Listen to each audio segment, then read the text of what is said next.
Alright, ladies and gentlemen, Fab's in the house.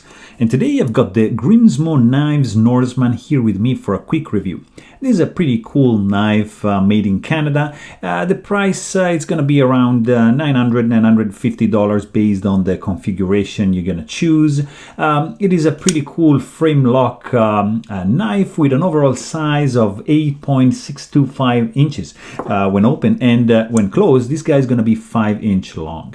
In this case, the material and the finish of the knife, it's like a titanium, of course, frame lock, and it has dual anodized reverse honeycomb pattern to it.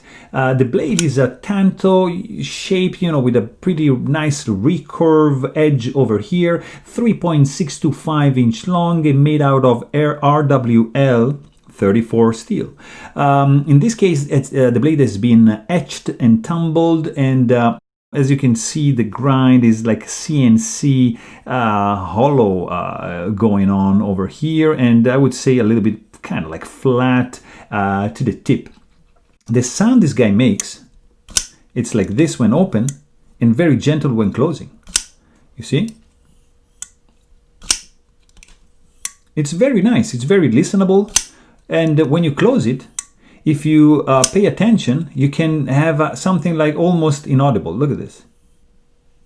Very, very subtle. And when you open it, yeah, it's loud and nice.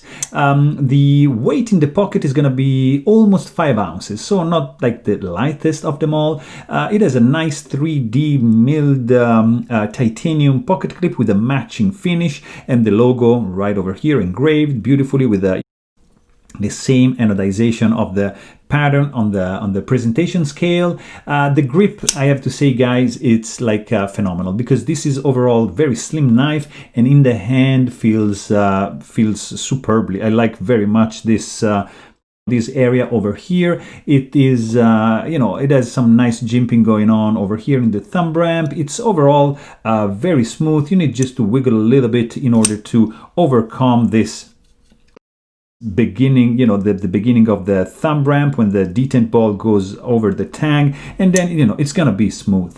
So it's running on on bearings, and if you want to know more, please check out my full-length review. But thanks for watching and stay tuned.